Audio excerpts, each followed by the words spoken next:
Bonjour à toutes et à tous, nous sommes le 18 août 2020 et pour cette première vidéo je voulais partager avec vous une conversation que j'ai eue avec un agent de la Miviludes. Et d'abord la Miviludes, qu'est-ce que c'est? Donc c'est un service du Premier ministre chargé de la lutte contre les dérives sectaires. En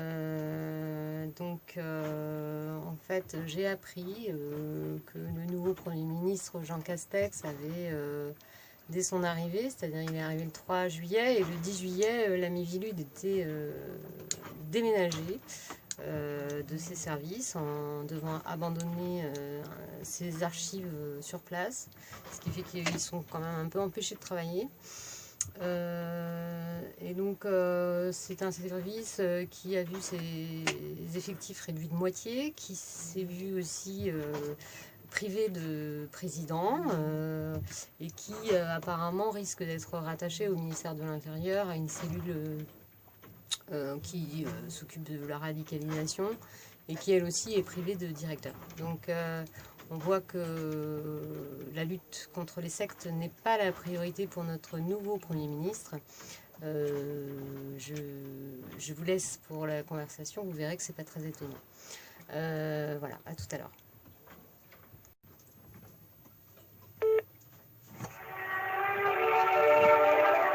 Bonjour, vous êtes en relation avec le standard de Matignon. Votre appel a été pris. Le standard Matignon, bonjour. Allô? Oui, allô, bonjour. Oui, bonjour madame. J'aurais voulu avoir le service de la Miviludes. Ah non, je vous prie. Merci.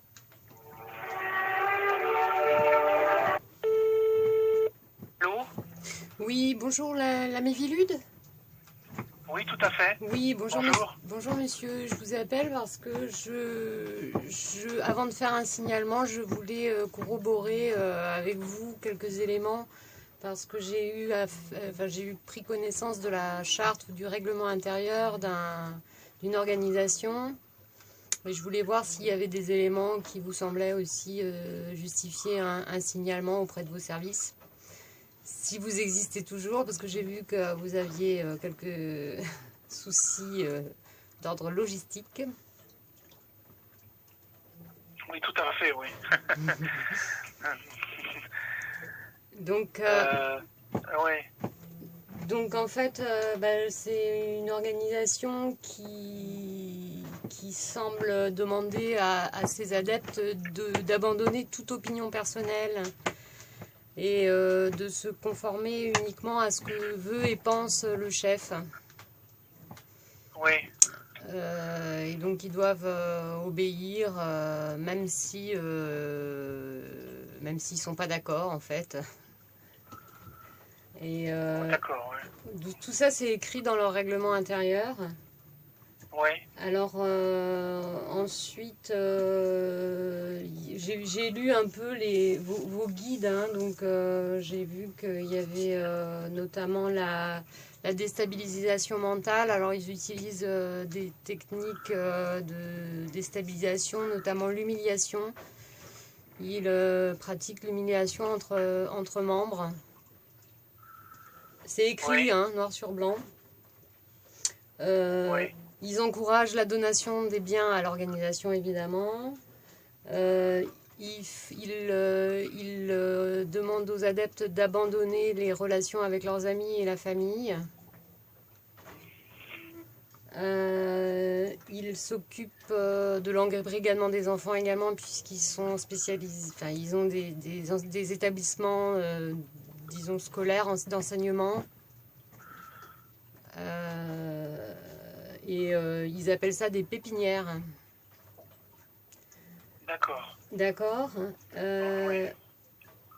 Donc pour les troubles à l'ordre public, eh bien, j'ai repéré par exemple que tous les moyens devaient être mis en œuvre pour que personne ne soit contraire à leur organisation. Donc ça par exemple, ça peut considérer un trouble à l'ordre public.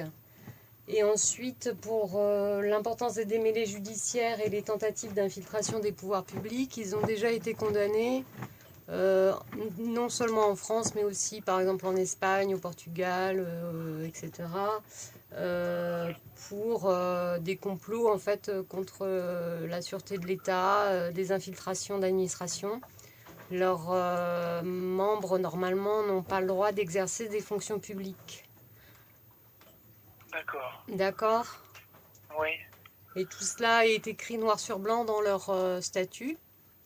Oui. Et pourtant, l'association a été légalement reconnue en 2001, au vu de ses statuts. Et je connais des membres, des anciens membres, enfin, disons des élèves de leurs écoles qui occupent des fonctions publiques de haut niveau.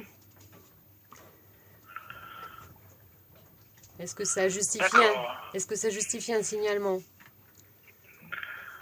Ben, écoutez, à mon niveau, moi à mon humble niveau, je peux pas vous répondre. Ça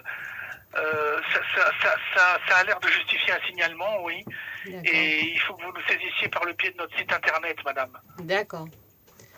Il y a un onglet nous contacter. Vous nous expliquez tout ce que vous venez de me dire. D'accord. Et il y a une conseillère ou un conseiller qui prendra votre dossier en main ici et qui vous répondra. D'accord. Est-ce que je peux envoyer des pièces justificatives? Oui, tout à fait, oui. D'accord, ok. Oui. Bon, bah, je vais faire ça. Si ça vous intéresse, je peux vous donner le nom de l'organisation? Oui, si vous l'avez, oui, bien sûr, oui. Elle s'appelle la Compagnie de Jésus, ce sont les jésuites. Notre président de la République a été un de leurs anciens élèves, notamment, et de nombreux ministres. Les jésuites? Oui, les jésuites, monsieur. Ah oui, d'accord. Donc, vous comprenez pourquoi peut-être la Mivilude a quelques soucis. La Mivilude a quelques soucis en ce moment. Voilà. Sinon, donc, on répondra à mon dossier de toute façon. Oui, bien sûr, oui, madame, bien sûr, sans problème. Ok. Dans un délai raisonnable, il y a un délai pour... Il y a un délai de 15 jours. D'accord, très bien. Bon, bah écoutez, je vous remercie en tout cas. Et bon courage. De rien, madame. Merci vous aussi. Au revoir, monsieur. Au revoir, madame. Au revoir, madame. Voilà, donc je vais mettre en route le signalement dès aujourd'hui. Je vais mettre à la suite, à la fin de la vidéo, là, je vous mets les documents, les articles des constitutions, pour ceux qui ne les connaissent pas, puisque il y a déjà la chaîne de monsieur Patrick Ayan-Hoffman, mon époux, qui relate pas mal des faits de la constitution des jésuites, et puis surtout notamment le fait que nous avions déjà saisi la Cour de justice de la République en mars 2020, là, juste avant le confinement, que la commission des requêtes a préjugé et classé les affaires en niant l'existence de faits, alors que lorsque les jésuites ont été rétablis en France en février 2001 par Daniel Vaillant, eh bien, il était interdit de les rétablir sous peine d'être réputés à trahir la France. Donc l'acte de signer un décret, c'est un acte pour moi, il n'y a pas de souci. Je pense qu'au niveau juridique, c'est un acte. Mais enfin bon, la Cour de justice de la République a trouvé le moyen de classer les affaires. Bon. Donc on ne croit pas tellement non plus dans la Mivilude qui va certainement avoir... des supérieurs pour chapeauter tout ça, mais enfin nous on se base toujours sur l'arrêt de la Cour du Parlement de Paris de 1762 et on considère toujours que cette organisation est dangereuse pour la souveraineté de l'État et nous continuons donc à vous informer et puis à essayer d'informer le plus possible. Je vous remercie de votre attention et à bientôt.